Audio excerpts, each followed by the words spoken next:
വളരെ പെയിൻഫുൾ ആയിട്ടുള്ള അല്ലെങ്കിൽ അബ്യൂസ് നിറഞ്ഞ ഒരു റിലേഷൻഷിപ്പിലാണ് നിങ്ങളെന്ന് കരുതും. പക്ഷെ സ്നേഹം കൊണ്ട് നിങ്ങൾക്ക് ആ റിലേഷനിൽ നിന്ന് വിട്ടുപോരാനും പറ്റുന്നില്ല. അങ്ങനെയാണ് സിറ്റുവേഷൻ എങ്കിൽ പലപ്പോഴും ഇത് നിങ്ങൾ വിചാരിക്കുന്ന പോലെയുള്ള ഒരു ട്രൂ ലവ് ആയിക്കൊള്ളുന്നില്ല.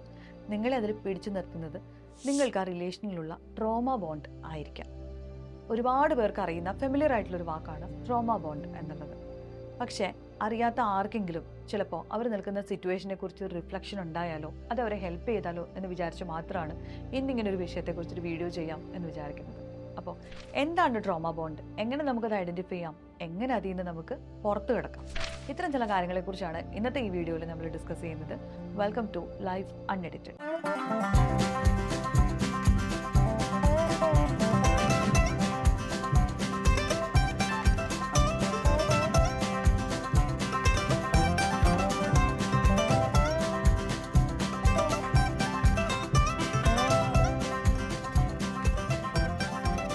ട്രോമ ബോണ്ട് എന്ന് വെച്ചാൽ ഒരു സൈക്കിൾ ഓഫ് അബ്യൂസ് കഴിഞ്ഞിട്ട് പെട്ടെന്ന് കുറേ സ്നേഹം കാണിക്കാം നമ്മളോട്. ആ സ്നേഹത്തിൻ്റെ അവസാനം വീണ്ടും പഴയതുപോലെ അബ്യൂസീവായിട്ട് ആ റിലേഷൻ മാറുക. കുറേ സമയത്തേക്ക് വിഷമിപ്പിക്കും, അത് കഴിഞ്ഞിട്ട് സ്നേഹം കൊണ്ട് മൂടും. നമ്മൾ ആ സ്നേഹത്തിൽ ഒന്ന് മതിമറന്ന് വരുന്ന മൊമെന്റിൽ വീണ്ടും പഴയതുപോലെ അബ്യൂസിന്റെ സൈക്കിൾ ആവർത്തിക്കും. ഇങ്ങനൊരു ലൂപ്പിലാണ് പല ബന്ധങ്ങളും കുരുങ്ങിക്കിടക്കുന്നത്. പക്ഷെ ഈ സ്നേഹം ഉണ്ടല്ലോ, ഇടയ്ക്കിടയ്ക്ക് കിട്ടുന്ന സ്നേഹം, ആ സ്നേഹത്തിനെ ഓർത്തിട്ട് നമുക്കിതൊന്ന് വിട്ടുപോരാനേ പറ്റില്ല. അങ്ങനെയുള്ളപ്പോഴാണ് ആ റിലേഷനെ ഒരു ടോക്സിക് റിലേഷൻ അല്ലെങ്കിൽ നിങ്ങൾക്ക് ആ റിലേഷൻ ഉള്ളത് ഒരു ട്രോമ ബോണ്ടാണ് എന്ന് പറയുന്നത്. ഇത് ട്രോമ ബോണ്ട് ആണെങ്കിലുള്ള അതിൻ്റെ ചില കോമൺ ആയിട്ടുള്ള സൈൻസ് എന്താണെന്ന് വെച്ച് കഴിഞ്ഞാൽ, നമ്മുടെ ഇമോഷണൽ റിലീഫിന് വേണ്ടിയിട്ടും നമ്മൾ ഈ അബ്യൂസറിനെ തന്നെയായിരിക്കും ഡിപ്പെൻഡ് ചെയ്യുക. അല്ലെങ്കിൽ നമുക്ക് അവരില്ലാതെ പറ്റില്ല, നമ്മുടെ ഇമോഷൻസിനെ സ്റ്റേബിളാക്കി നിർത്താൻ നമുക്ക് അവർ തന്നെ വേണം എന്നുള്ള കോൺസ്റ്റൻ്റ് ആയിട്ടുള്ള ഒരു തോട്ട് ഉണ്ടാവും. ഇവരെ വിട്ടുപോകുന്ന കാര്യം ആലോചിക്കുമ്പോൾ തന്നെ നമുക്ക് ഭയങ്കര ഇൻറ്റൻസ് ആയിട്ടുള്ള പെയിൻ അല്ലെങ്കിൽ ഒരു ഗിൽറ്റ്, ഞാൻ അങ്ങനെ ചെയ്യാൻ പാടില്ല, ഞാൻ പോയി കഴിഞ്ഞാൽ അവരുടെ അവസ്ഥ എന്താവും, അതുകൊണ്ട് ഞാൻ ഇതൊക്കെ സഹിക്കാൻ ബാധ്യസ്ഥയാണ് അല്ലെങ്കിൽ ബാധ്യസ്ഥനാണ് എന്നുള്ളൊരു തോട്ട് നമുക്ക് ഉണ്ടാവുന്നതും ഒരു ട്രോമ ബോണ്ടിൻ്റെ ഒരു സൈനാണ്. അതുപോലെ തന്നെ അവർ ചെയ്യുന്ന വളരെ നെഗറ്റീവായിട്ടുള്ള കാര്യങ്ങൾ, വളരെ ഇൻറ്റൻസ് ആയിട്ടുള്ള പല കാര്യങ്ങളെയും മറ്റുള്ളവരുടെ മുന്നിൽ ജസ്റ്റിഫൈ ചെയ്യുക. അത് നമ്മൾ അവരെ ന്യായീകരിക്കാൻ വേണ്ടിയിട്ട്, ചിലപ്പം അയാളുടെ ഒരു ചൈൽഡ്ഹുഡ് ട്രോമ കാരണമായിരിക്കും, അല്ലെങ്കിൽ ഓഫീസിൽ നിന്നുള്ള പ്രഷർ കാരണമായിരിക്കും, അല്ലെങ്കിൽ ഞാൻ ഇങ്ങനെ ചെയ്തിട്ടായിരിക്കുമല്ലോ എന്നോട് അങ്ങനെ ബിഹേവ് ചെയ്തത്, ഞാനിപ്പോൾ എൻ്റെ ഫ്രണ്ടിനോട് 5 മിനിറ്റ് കൂടുതൽ സംസാരിച്ചത് കൊണ്ടായിരിക്കുമല്ലോ എൻ്റെ ഫോൺ തല്ലി പൊട്ടിച്ചത്, അപ്പോൾ എൻ്റെ ഭാഗത്തും തെറ്റില്ലേ, അല്ലെങ്കിൽ ഞാൻ എൻ്റെ ഫ്രണ്ടിനോട് സംസാരിച്ചത് കൊണ്ടാണല്ലോ എനിക്കിട്ട് അടിച്ചത്, അപ്പോൾ എൻ്റെ ഭാഗത്തും തെറ്റില്ലേ. ഇങ്ങനെ അവർ ചെയ്യുന്ന പല അബ്യൂസിനെയും അല്ലെങ്കിൽ നമുക്ക് മനുഷ്യത്വരഹിതമായിട്ടുള്ള പല ആക്ടിവിറ്റീസ് അവർ ചെയ്താലും അതിനെയൊക്കെ ന്യായീകരിക്കാൻ വേണ്ടിയിട്ട് നമ്മളിങ്ങനെ ഓരോരോ കാരണങ്ങൾ കണ്ടുപിടിക്കുന്നുണ്ടോ, ജസ്റ്റിഫൈ ചെയ്യുന്നുണ്ടോ, ഇതിനെ ലൈറ്റർ ആക്കാൻ ശ്രമിക്കുന്നുണ്ടോ എന്നൊക്കെയൊന്ന് കോൺഷ്യസ് ആയിട്ട് ഒബ്സർവ് ചെയ്ത് കഴിഞ്ഞാൽ അതും നമുക്കൊരു ട്രോമ ബോണ്ടിൻ്റെ സൈനായിട്ട് ഐഡൻറ്റിഫൈ ചെയ്യാൻ പറ്റും. എന്തുകൊണ്ടാണ് ഇങ്ങനെ ഈ ട്രോമ ബോണ്ട് ഉണ്ടാവുന്നത്? നമുക്ക് എല്ലാവർക്കും സ്നേഹവും അക്നോളജ്മെന്റും ഒക്കെ വളരെ ആവശ്യമുണ്ടല്ലേ. അത് എല്ലാ മനുഷ്യർക്കും അങ്ങനെയാണ്. കൊച്ചു കുട്ടികൾ തൊട്ട് പ്രായമായവർ വരെ എല്ലാവർക്കും സ്നേഹം ആവശ്യമാണ്.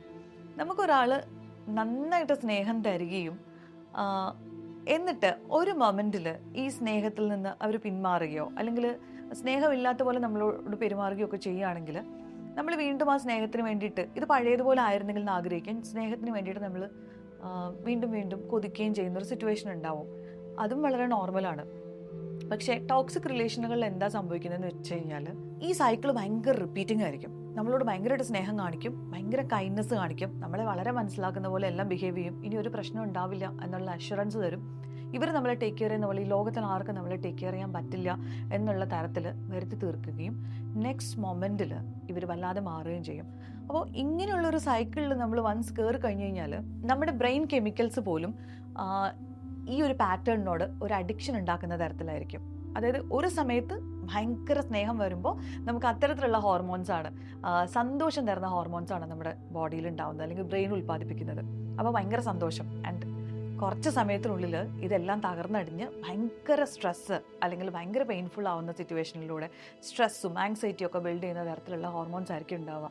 അപ്പോൾ ഈ ഹോർമോൺസിൻ്റെ ഈ വേരിയേഷൻസ് ഉണ്ടല്ലോ, ഇതൊരു അഡിക്റ്റീവ് പാറ്റേൺ ഉണ്ടാക്കും അത്ര. ഇത് ഒരു ലോങ് ടൈമിൽ ഇതിൽ കൂടി ഇങ്ങനെ പോവുകയാണെങ്കിൽ നമുക്ക് ഈ ഒരു ഹൈ ആൻഡ് ലോ ഉണ്ടല്ലോ ശരിക്കും, അല്ലെങ്കിൽ നമ്മളൊരു റോളർ കോസ്റ്റിൽ കയറി ഇറങ്ങുന്ന ആ ഒരു അവസ്ഥയോട് നമുക്കൊരു അഡിക്ഷൻ ഉണ്ടാവും. അപ്പോൾ എത്ര ഇത് അബ്യൂസീവ് ആണ് എന്നൊക്കെ പുറത്ത് നിൽക്കുന്ന ആളുകൾ എങ്ങനെയൊക്കെ പറഞ്ഞു നോക്കാൻ ശ്രമിച്ചാലും മനസ്സിലാക്കാൻ ശ്രമിച്ചാലും ചില ഇൻറ്റൻസ് പെയിൻ്റെ മൊമെൻറ്റിൽ നമുക്ക് തന്നെ അത് മനസ്സിലായാലും പിന്നീട് കിട്ടിയേക്കാവുന്ന ഒരു സന്തോഷത്തിൻ്റെ ഹോർമോൺ റഷ് ഉണ്ടല്ലോ, അതിനെ നമുക്ക് അവോയ്ഡ് ചെയ്യാൻ പറ്റി എന്ന് വരില്ല. അപ്പം നമുക്കിതിൽ നിന്ന് ഇറങ്ങി പോരണം എന്നുള്ള ചിന്ത തന്നെ നമുക്ക് ഭയങ്കര പെയിൻഫുള്ളായിട്ട് ഫീൽ ചെയ്തെന്ന് വരാം. അപ്പോൾ അങ്ങനെയാണ് പല ആളുകളും ട്രോമ ബോണ്ടിൽ സ്റ്റിക്ക് ചെയ്ത് നിൽക്കുന്നത്.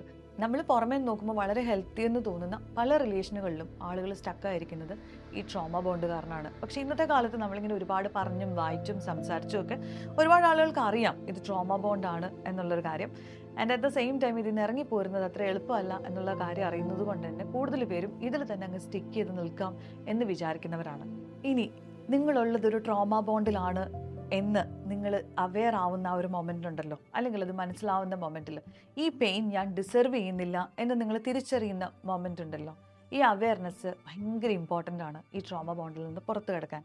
അങ്ങനെ ഒരു അവെയർനെസ് നിങ്ങൾക്ക് ഉണ്ടായാൽ മാത്രമാണ് നമുക്കിതിൽ നിന്ന് പുറത്ത് കിടക്കാൻ പറ്റുള്ളൂ. അല്ലാതെ പുറത്തുനിന്നുള്ള ആളുകൾ എത്രത്തോളം നമുക്ക് ഇൻഫർമേഷൻ വന്ന് ചൊരിഞ്ഞിട്ട് തന്നെ നിങ്ങൾ ട്രോമ ബോണ്ടിലാണ് പുറത്തിറങ്ങണം എന്നൊക്കെ നമ്മുടെ ഫ്രണ്ട്സ്, റിലേറ്റീവ്സ്, പേരൻസ് ആരൊക്കെ പറഞ്ഞാലും നമ്മൾ ചിലപ്പോൾ ഇതിൽ നിന്ന് പുറത്ത് വന്നു എന്ന് പറയില്ല. ഇപ്പോൾ റീസെൻ്റായിട്ട് പത്രമാധ്യമങ്ങളിലൊക്കെ ഭയങ്കര ചർച്ച നടന്ന ഒരു കപ്പിളിൻ്റെ ഒരു കേസ് ഉണ്ടായിരിക്കും. നിങ്ങൾക്ക് അറിയാമായിരിക്കും ഞാൻ എന്താ ഉദ്ദേശിച്ചത് എന്നുള്ളത്. പക്ഷെ ആ കുട്ടി ഭർത്താവിൻ്റെ സൈഡിൽ നിന്നും കടുത്ത ഫിസിക്കൽ അബ്യൂസ് നേരിടുന്നുണ്ട്.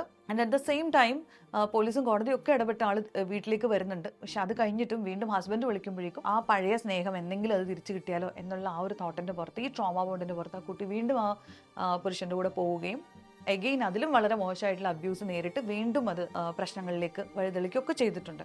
അപ്പം ഇങ്ങനെയുള്ള സിറ്റുവേഷൻസ് ഒക്കെ നമ്മൾ ഒരുപാട് നമ്മുടെ ചുറ്റും കാണുന്നുണ്ട്. അപ്പോൾ അതിൽ നിന്നൊക്കെ നിങ്ങൾക്ക് മനസ്സിലായിട്ടുണ്ട് നിങ്ങൾ നിൽക്കുന്നതും ഒരു ട്രോമ ബോണ്ടിലാണ്.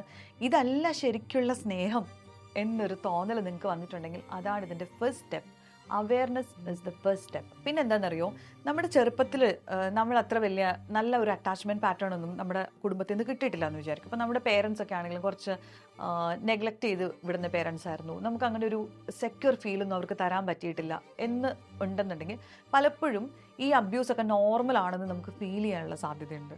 അതായത് നമ്മളൊരു ഹെൽത്തി റിലേഷൻ കാണുകയോ അനുഭവിക്കുകയോ ചെയ്തിട്ടില്ലാത്ത ആളുകൾക്ക്, അങ്ങനെയുള്ള ആളുകൾ ഇങ്ങനെ അബ്യൂസിലേക്ക് അല്ലെങ്കിൽ ഈ ട്രോമ ബോണ്ടുള്ള റിലേഷൻസിൽ ചെന്നുപെടാനുള്ള സാധ്യത ഭയങ്കര ഹൈ ആണ് എന്നാണ് പറയുന്നത്. അപ്പോൾ പലപ്പോഴും പറ്റുന്നത് നമുക്കൊരു ഹെൽത്തി റിലേഷൻ കണ്ടിട്ടോ എക്സ്പീരിയൻസ് ചെയ്തിട്ടോ അല്ലെങ്കിൽ നമ്മൾ അതിന് ഡിസേർവിങ് ആണ് എന്നുള്ളൊരു ഫീൽ പോലും ഇല്ല. അതുകൊണ്ട് തന്നെ നമ്മൾ ആരെങ്കിലും അബ്യൂസ് ചെയ്ത് കഴിഞ്ഞാലും that is okay, it's A part of this എന്ന് നമ്മൾ വളരെ ലൈറ്ററായിട്ട് അതിനെ എടുക്കാനുള്ള സാധ്യതയുണ്ട്. അപ്പോൾ ഐ ഡിസേർവ് ബെറ്റർ എന്നുള്ള ഒരു ഫീൽ ഉണ്ടല്ലോ, ദാറ്റ് ഈസ് വെരി ഇമ്പോർട്ടൻറ്റ്. ഇപ്പോൾ ആ ഒരു അവെയർനെസ് നിങ്ങൾക്കുള്ളൊരു സമയമാണെന്ന് വിചാരിക്കും. നിങ്ങൾക്ക് ചെയ്യാൻ പറ്റുന്ന ഒരു കാര്യം, എന്തൊക്കെ തരത്തിലുള്ള അബ്യൂസാണ് നിങ്ങൾ ഫേസ് ചെയ്തിട്ടുള്ളത് എന്നുള്ളത് ഒന്ന് ജേർണൽ ചെയ്യുന്നത്, ഒന്ന് എഴുതുന്നത് വളരെ നല്ലതായിരിക്കും. അതായത് എഴുതുമ്പോൾ നമുക്ക് നല്ല ക്ലാരിറ്റി കിട്ടും എന്തുകൂടെയൊക്കെയാണ് ഞാൻ കടന്നു പോയിട്ടുള്ളത്, എന്തൊക്കെ സിറ്റുവേഷൻസ് ആണ് ഉള്ളത് എന്നുള്ളത്. പിന്നെ ഒരു കാര്യമുണ്ട് കേട്ടോ, ഇങ്ങനെ ട്രോമ ബോണ്ടിലൊക്കെ ആയിരിക്കുന്ന വ്യക്തികൾ പലപ്പോഴും നമ്മുടെ ബ്രെയിൻ മനഃപൂർവ്വം ഇവർ ചെയ്തിട്ടുള്ള പല അബ്യൂസുകളും മറന്നു കളയാനുള്ള സാധ്യതയുണ്ട്. അപ്പം അതുകൊണ്ട് മറന്നു പോകാതെ നമ്മൾ അനുഭവിച്ചിട്ടുള്ള പല കാര്യങ്ങളും ഇങ്ങനെ കൃത്യമായിട്ട് ഒന്ന് ജേർണൽ ചെയ്യുന്നത് നിങ്ങൾക്ക് നല്ല ക്ലാരിറ്റി തരും. സോ നമ്മൾ എന്തിലാണ് നിൽക്കുന്നത് എന്നുള്ളത് നമുക്ക് മനസ്സിലാവും. ഐഡന്റിഫൈ ചെയ്താൽ അടുത്ത സ്റ്റെപ്പ് എന്ന് പറയുന്നത് ഈ റിലേഷൻ കട്ട് ഓഫ് ചെയ്യുക അല്ലെങ്കിൽ ബൗണ്ടറി സെറ്റ് ചെയ്യുക എന്നുള്ളതാണ്. യെസ്, ഭയങ്കര ഡിഫിക്കൽട്ട് ആയിട്ടുള്ളൊരു കാര്യമാണ്. പ്രത്യേകിച്ച് ആ റിലേഷനിൽ നിന്ന് ഇറങ്ങി പോരാൻ വേണ്ടിയിട്ടാണല്ലോ പറ്റാതെ നമ്മൾ സ്ട്രഗിൾ ചെയ്തുകൊണ്ടിരിക്കുന്നത്. അപ്പോൾ ഒരു ബൗണ്ടറി സെറ്റ് ചെയ്യുക എന്നുള്ളതും നമ്മൾ ഇമ്പോർട്ടൻ്റ് ആണ് എന്നുള്ളതിലേക്കൊക്കെ എത്തുമ്പോൾ പോലും നമുക്ക് തന്നെ ചിലപ്പോൾ ഗിൽറ്റ് ഫീൽ ചെയ്യും. അയ്യോ ഞാൻ അങ്ങനെയൊന്നും ചെയ്യാൻ പാടില്ല, എന്നെ 2 തല്ലിന്നല്ലേ ഉള്ളൂ, പക്ഷെ എന്നാലും ഞാൻ ഇങ്ങനെയൊന്നും ആളെ കളഞ്ഞിട്ട് പോകുന്നതിനെക്കുറിച്ച് ഞാൻ ചിന്തിക്കാൻ പോലും പാടില്ല എന്നൊക്കെ നമുക്ക് തോന്നും. കാരണം ഇവർ പലപ്പോഴും മാനിപ്പുലേറ്റ് ചെയ്തും ഗ്യാസ് ലൈറ്റ് ചെയ്തും ഇതൊക്കെ നമ്മുടെ പ്രശ്നമാണെന്നുള്ളത് നമ്മുടെ തലയിൽ തന്നെ ആക്കി വെച്ചിട്ടുണ്ടാവാനുള്ള സാധ്യതയുണ്ട്. അപ്പോൾ അതുകൊണ്ട് റിലേഷൻ കട്ട് ഓഫ് ചെയ്യാൻ എന്തെങ്കിലും സാധ്യത ഉണ്ടെന്നുണ്ടെങ്കിൽ സ്ട്രോങ് ആയിട്ട് അത് കട്ട് ഓഫ് ചെയ്യുക. അല്ല എന്നുണ്ടെങ്കിൽ ബൗണ്ടറി സെറ്റ് ചെയ്യാൻ പറ്റുന്ന തരത്തിലുള്ള റിലേഷൻഷിപ്പിലാണ് നിങ്ങളുള്ളത് എന്നുണ്ടെങ്കിൽ ബൗണ്ടറി സെറ്റ് ചെയ്യാൻ ശ്രമിക്കുക. ഇനി ഇതിന് നിങ്ങൾക്ക് പറ്റുന്നില്ല എന്നുണ്ടെങ്കിൽ തീർച്ചയായിട്ടും സപ്പോർട്ട് സീക്ക് ചെയ്യുക. സപ്പോർട്ട് എന്ന് പറയുമ്പോൾ ഒരു തെറപ്പിസ്റ്റിന് നിങ്ങളെ ഹെൽപ്പ് ചെയ്യാൻ പറ്റും. ഇത് കുറച്ച് റിഫ്ലക്ഷൻസ് ഉണ്ടാക്കിയിട്ട് ഈ ട്രോമ ബോണ്ട് എങ്ങനെയാണ് നിങ്ങളിൽ ആക്ട് ചെയ്യുന്നത് എന്നുള്ളതിനെക്കുറിച്ച് കൃത്യമായിട്ടൊരു ധാരണ തരാനും നിങ്ങളെ ഒന്ന് എംപവർ ചെയ്യാനും ഇതിൽ നിന്ന് എങ്ങനെ നമുക്ക് ഹെൽത്തി ആയിട്ട് പുറത്തേക്ക് കടക്കാം എന്നുള്ള ആ ഒരു കാര്യം, ആ ഒരു ജേർണി ഉണ്ടല്ലോ, ഇത് ശരിക്കും ഒരു ജേർണിയാണ്. നമ്മൾ വളരെ അബ്യൂസീവ് ആയിട്ടുള്ള ഒരു സിറ്റുവേഷനിൽ നിന്ന് പുറത്തിറങ്ങി നമ്മുടെ സെൽഫ് ലവ്, സെൽഫ് വർത്ത് ഒക്കെ വീണ്ടെടുത്ത് വരുന്നൊരു ജേർണിയാണിത്. അപ്പോൾ ആ ഒരു ജേർണിയിൽ നിങ്ങളെ സഹായിക്കാൻ ഒരു തെറപ്പിസ്റ്റിന് ഉറപ്പായിട്ടും സാധിക്കും. അപ്പോൾ റൈറ്റ് ആയിട്ടുള്ള ഒരു തെറപ്പിസ്റ്റിനെ കണ്ടുപിടിക്കുന്നത് ഇമ്പോർട്ടൻ്റ് ആണ്.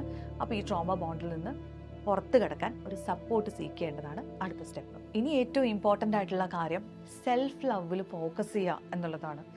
നമ്മൾ ഇങ്ങനത്തെ ഒരു ട്രോമാറ്റിക് ആയിട്ടുള്ള ഒരു റിലേഷൻഷിപ്പിൽ ലോങ് ടൈം പോയി കഴിഞ്ഞ് കഴിഞ്ഞാൽ നമുക്ക് പലപ്പോഴും പറ്റുന്നത് നമ്മൾ വേർത്തി അല്ല എന്നുള്ളൊരു കോൺസ്റ്റൻ്റ് ആയിട്ടുള്ളൊരു തോട്ട് നമ്മുടെ ഉള്ളിലുണ്ടായിരിക്കും. നമുക്ക് സെൽഫ് ലവ് തീരെ ഉണ്ടാവില്ല. കാരണം നമ്മുടെ സെൽഫ് ലവിനെയൊക്കെ അങ്ങ് ലോ ലെവലിൽ കൊണ്ട് എത്തിച്ചിട്ടുണ്ടായിരിക്കും ഈ ഒരു റിലേഷൻഷിപ്പ്. അതുകൊണ്ട് തന്നെ നമുക്ക് നമ്മളെ തന്നെ സ്നേഹിച്ചു തുടങ്ങുക എന്നുള്ളതാണ് നമുക്ക് ചെയ്യാൻ പറ്റുന്ന അടുത്ത സ്റ്റെപ്പ്. ഇതൊരു ജേണിയാണ്, നേരത്തെ പറഞ്ഞ പോലെ. അപ്പോൾ ആ ഒരു ജേണിയുടെ ഫൈനൽ സ്റ്റെപ്പ് എന്ന് പറയുന്നത് സെൽഫ് ലവ് ആണ്. അവനവന് വേണ്ടിയിട്ടുള്ള കുഞ്ഞു കുഞ്ഞു കാര്യങ്ങൾ, നമുക്ക് സന്തോഷം തരുന്ന കാര്യങ്ങൾ ചെയ്യാൻ പറ്റുന്ന ഒരു ലെവലിലേക്ക് എത്തുക. നമ്മുടെ ഫിസിക്കൽ ഹെൽത്ത്, നമ്മുടെ മെൻ്റൽ ഹെൽത്ത്, നമ്മുടെ ഇമോഷണൽ വെൽബീയിങ്, ഇതിനെ ടേക്ക് കെയർ ചെയ്യുക. ആൻഡ് ഇതിന് പറ്റുന്ന ഒരു സപ്പോർട്ട് സിസ്റ്റം. കാരണം നമ്മൾ ഇതിൽ നിന്ന് ഇങ്ങനെ ഇറങ്ങി വന്നിരിക്കുകയാണ്. അപ്പോൾ തീർച്ചയായിട്ടും അതിന് പറ്റുന്ന തരത്തിൽ നമുക്ക് ഹെൽത്തി ആയിട്ട് കമ്മ്യൂണിക്കേറ്റ് ചെയ്യാൻ പറ്റുന്ന ഒരു സപ്പോർട്ട് സിസ്റ്റം ഉണ്ടാക്കിയെടുക്കുക എന്നുള്ളത് വളരെ ഇമ്പോർട്ടൻ്റ് ആണ്. നമ്മുടെ സുഹൃത്തുക്കളോട്, നമുക്ക് വേണ്ടപ്പെട്ട വളരെ കുറച്ച് ആളുകളോടെങ്കിലും നമുക്കിത് കമ്മ്യൂണിക്കേറ്റ് ചെയ്യാൻ പറ്റുന്ന ഒരു സ്പേസ് ഉണ്ടാക്കിയെടുക്കുക. മിക്കപ്പോഴും ഈ ട്രോമ ബോണ്ടിലുള്ള ആളുകളുടെ ഇത്തരത്തിലുള്ള സപ്പോർട്ട് സിസ്റ്റം ഒക്കെയും ഈ അബ്യൂസർ കട്ട് ചെയ്തിട്ടുണ്ടായിരിക്കും. നമുക്ക് പലരെയും ആക്സസ് ചെയ്യാൻ പോലും പറ്റാത്ത തരത്തിൽ കട്ട് ചെയ്തിട്ടുണ്ടായിരിക്കും. അല്ലെങ്കിൽ ഇവരാണ് ശരി എന്ന് നമ്മൾ വിശ്വസിച്ച് പോയൊരു മൊമെൻറ്റിൽ നമ്മളായിട്ട് പലരിൽ നിന്നും, അതിപ്പോൾ നമ്മുടെ പേരൻസിൽ നിന്ന് പോലും നമ്മൾ ചിലപ്പോൾ കട്ട് ഓഫ് ചെയ്ത് മാറിപ്പോയിട്ടുണ്ടായിരിക്കും, സുഹൃത്തുക്കളിൽ നിന്നും ഒക്കെ. അപ്പോൾ അത്തരത്തിലുള്ള ബന്ധങ്ങളൊക്കെ ഉണ്ടെന്നുണ്ടെങ്കിൽ അത് തിരിച്ചു പിടിക്കാൻ ശ്രമിക്കുക. കാരണം ഈ ഒരു സമയത്ത് നമുക്ക് സപ്പോർട്ട് വളരെ ആവശ്യമാണ്. അപ്പോൾ ഇതൊക്കെയാണ് നമുക്ക് ട്രോമ ബോണ്ടിൽ നിന്നും പുറത്തേക്ക് ഇറങ്ങാൻ പറ്റുന്ന ചില കുട്ടി കുട്ടി സ്റ്റെപ്പുകൾ. ആദ്യത്തെ സ്റ്റെപ്പ് അവെയർനെസ് ആണ്. ആൻഡ് അതുപോലെ ഐ ഹൈലി റെക്കമെൻഡ് തെറാപ്പി എടുക്കുന്നത് ഭയങ്കര ഹെൽപ്ഫുൾ ആയിരിക്കും. നിങ്ങൾക്ക് റിഫ്ലക്ഷൻസ് ഉണ്ടാവാനും കുറച്ചൊരു ഇൻസൈറ്റ് കിട്ടാനും നിങ്ങൾക്ക് ഇത് നിങ്ങളെ കൊണ്ട് പറ്റും എന്നുള്ള ആ ഒരു അഷ്വറൻസ് കിട്ടാനും ഒരു തെറാപ്പിസ്റ്റ് നിങ്ങളെ ഹെൽപ്പ് ചെയ്യാൻ പറ്റും. നിങ്ങളുടെ ലൈഫിൽ ഒരു അബ്യൂസീവ് ആയിട്ടുള്ള റിലേഷൻഷിപ്പ് ഉണ്ടായി, അല്ലെങ്കിൽ ടോക്സിക് റിലേഷൻ ഉണ്ടായി, അവിടെ നിങ്ങൾക്കൊരു ട്രോമ ബോണ്ട് രൂപപ്പെട്ടു. ഇറ്റ് ഡസൻറ്റ് മീൻ നിങ്ങളുടെ ലൈഫ് അവിടെ അവസാനിച്ചു എന്നല്ല. നമ്മുടെ ലൈഫിൻ്റെ ഇപ്പോൾ ഒരു വർഷം അല്ലെങ്കിൽ 2 വർഷം പോട്ടെ, ഒരു 10 വർഷം നമ്മളൊരു ട്രോമ ബോണ്ടിൽ പെട്ട് കുരുങ്ങിപ്പോയി. ഇറ്റ് ഡസൻറ്റ് മീൻ നമ്മുടെ 10-40 വർഷങ്ങൾ അല്ലെങ്കിൽ 50 വർഷം 60 വർഷം ഇനി അങ്ങോട്ടേക്കുള്ളത് നമ്മൾ അതിൻ്റെ പേരിൽ നശിപ്പിക്കണം എന്നൊരു നിർബന്ധവും ഇല്ല. നമ്മൾ പലപ്പോഴും അങ്ങനെയാണ്.